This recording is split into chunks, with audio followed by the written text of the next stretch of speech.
Go back as far as you can remember and tell us how you all got here and some of the interesting aspects of your forebears. Started going through the Ancestry.com, and I was a 6th generation Andersonian. But the first memories I have is my grandmother on my dad's side, called her Mama Lucy Sullivan. But she had 2 sisters, and she was born 1910, 15-ish, and her parents died of the flu back then, the 1919 worldwide pandemic, I guess it was. And so they were sent to an orphanage to be raised. And apparently, as she became an adult, she was on her own, and she met my grandfather. And the 2 other sisters did not stay in Anderson, and I don't know their names. I've never heard another story about them. They all got separated. And I have my first cousin, who's our family historian.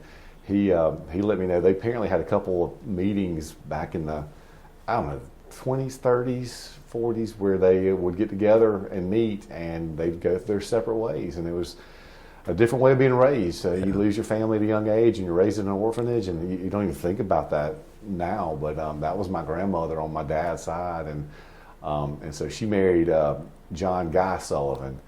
And he passed away actually 2 years before I was born, so I never met him. He started the car dealership down where McGee's Irish Pub is, and you can still see the painting on the wall on the far side of Sullivan Motors. And he had Buick, and he had Studebaker, and a few other franchises that I'm probably leaving out. But back then, there was no internet, there was no way of releasing what the new models of the cars were. So when he would put them in the showroom, you can see from the viaduct the windows there. And when they would open the windows, where they had them covered while the cars were being brought in, people would come and view it from the viaduct as to what the new models look like, Studebakers and Buicks and all that. And that became the family job for a while. He had that, I guess, and my dad was born in 44, I think. My mom was born in 47. But Dad, when he took over, so I was born in 71. In 69, my grandfather passed away. My dad became the youngest GM dealer in the country at that age. I think he was 24 years old. He took over the payroll, the personnel, the dealership, all of it at 24. And I think he was 27 when they had me. So, my uncle had my grandfather had a serious health decline then. So Dad took that over, and I grew up in the car business. We were Buick. Over the years, he picked up Chrysler, Plymouth, Pontiac. And so I grew up always on the car lot. We always seemed to get, GM made a few clunkers back in those days, so we would get the ones that were the clunkers. Well, so the customers had the good ones. We drove the bad ones, and Mom would be pulling into an intersection. The car would go dead, and she would get to a phone and scream at my dad, "You gave me another one." And we were used to it. We were used to cars going stalling out in the middle of driving them.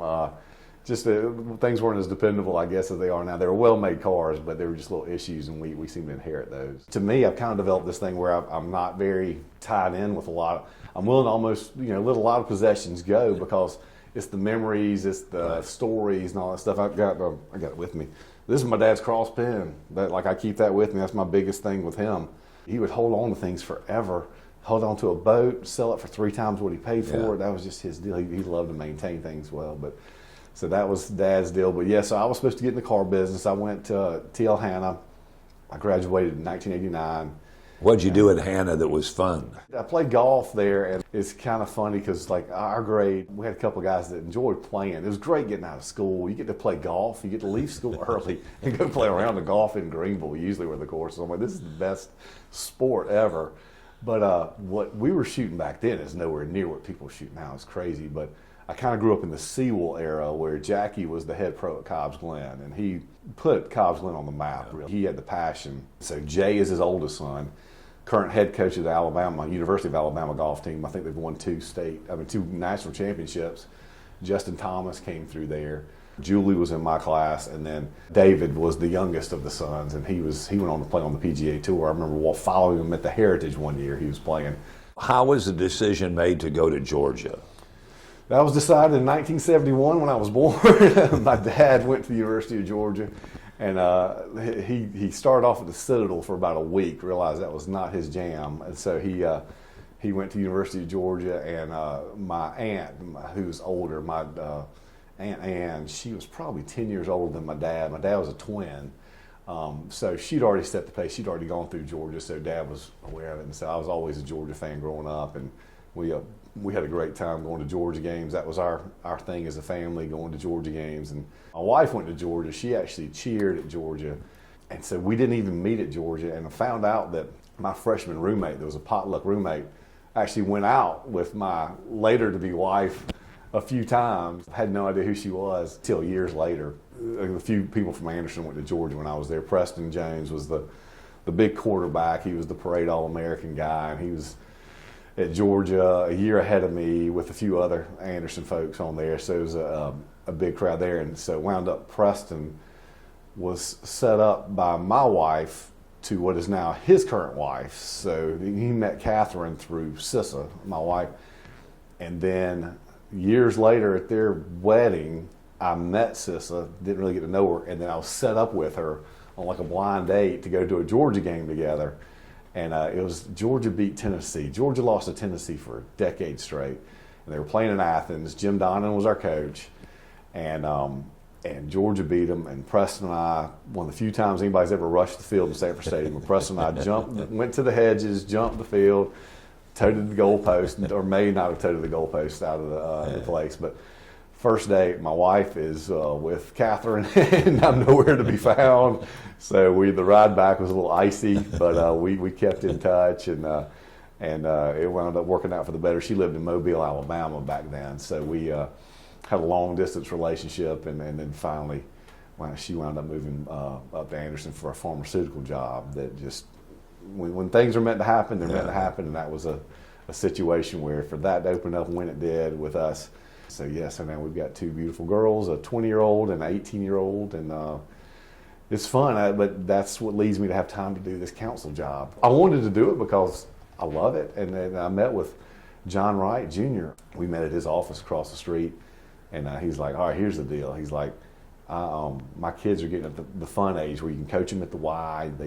I'm missing all that. Yeah. Like, I'm meeting at 7 a.m. and I'm meeting at 7 p.m. and I'm missing all that, and I'm going to step down. And I've gone through kind of in my mind some people that would be good for it, and I think you're passionate about Anderson. I think you'd be great for it. And so out of nowhere, I mean, literally, I've done my New Year's resolution on the 1st, and one of my 3 things I put down was to get more involved in politics, which meant to me like a volunteer type spot. The county council, I just didn't really see that as something that John would really step down from anytime soon. He's a young guy, and so we talked for a while in his office, told me the highs and lows, and if I would be interested in running for a seat. And a week later, I'm announcing my candidacy. He's announcing that he's stepping down, and it all changed in the blink of an eye. And my wife has been real supportive. We owned a store in downtown Anderson called Blake and Brady. It's named after our daughters, Blakely and Brady, and my wife ran it. So a boutique. It's a boutique right there across from Figs on the corner there. No business school can teach you anything until you run your own business, and you're hiring and firing and buying and selling and all this stuff. And so learned a lot about things. And so we had to change the hours of our store constantly due to girls feeling safe that were working for us. Downtown, the homeless situation, all this stuff. And so to me, that I came in with a head full of steam on the homeless situation. And I have learned that is the most complicated problem I've ever seen. It's so many layers.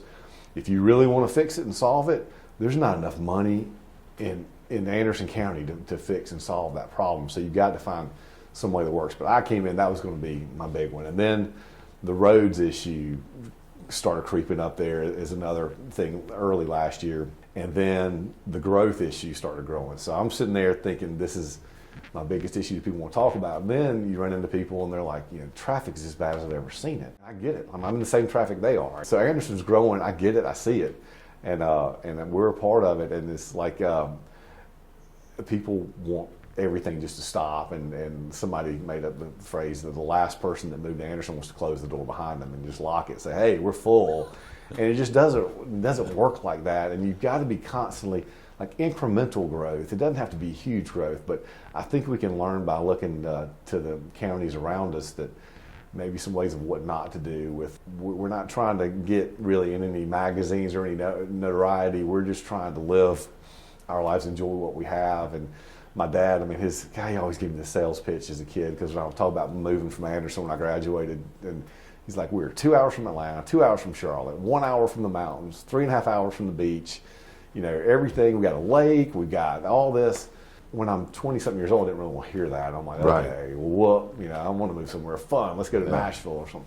And then I wound up staying here. And he's right. You know, it's like, there are people moving here. It's a good political climate.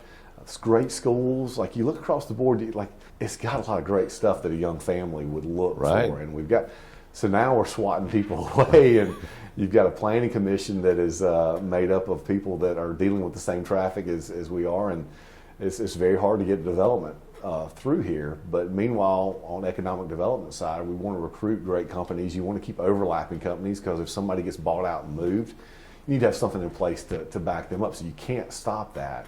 So it's all about communications. There's a coalition to develop Anderson responsibly. I've gone to their meetings and listened to them. They stay very in touch with what's coming through the planning commission. Huge issue. The roads, you know, like, I'm trying to get with some folks at the county to maybe create a better website version for people to be able to access it, because the biggest thing I hear is that they're paying all this money. Everybody's paying money at the pump. There's tax money going everywhere. There's none of it assigned to our road system. And we have like 1,500 miles of roads in Anderson County, and the money you're paying at the pump goes to the state, and the state sends you a little bit of that back, but they take care of the state roads in your area. And so we've got to be a little more clear with people as to where your money that you're paying is going, and what we're getting back and what we're doing with it. Because I think the county does a great job of just patching and fixing, and you're dealing with the city as well, and they've got some projects going on with roads, but it's the roads is number one. You can't say you're spending a penny on anything else these days if you're not fixing the roads. And you know, my mom always told me, you know, you should be able to chew bubble gum and walk at the same time. Like, there are lots of things going on in this county. I mean, Paul's does a great job with the pet population. I mean, our sheriff's department is amazing. Mm-hmm. They're half our budget, and I haven't heard of anybody any better. Yeah. And I'll tell you, I went to a training in Columbia for all new councilmen. I think there's 46 counties in South Carolina. I think 30 to 35 of those counties would switch with us in a heartbeat to have what we have going on, the fire that's kind of going on with everything, and tourism. We have so much going on. There's so many counties in South Carolina that have nothing going on. There's counties that have maybe 2 high schools. We have 8 big high schools. There's got to be a good mix to be able to move everything, lots of things forward at the same time. But to answer the question in a long way, I started off with homelessness being what I thought was the biggest issue. I realized it's a bigger problem, and we're working on it. There are things in the works. Hopefully in my term, in the first couple of years, we make progress on that, good progress. But yeah, it's exciting stuff. We can handle all this stuff. We can do it all. We can. Well, congratulations on your win, and now good luck on the job that the voters have asked you to do for them.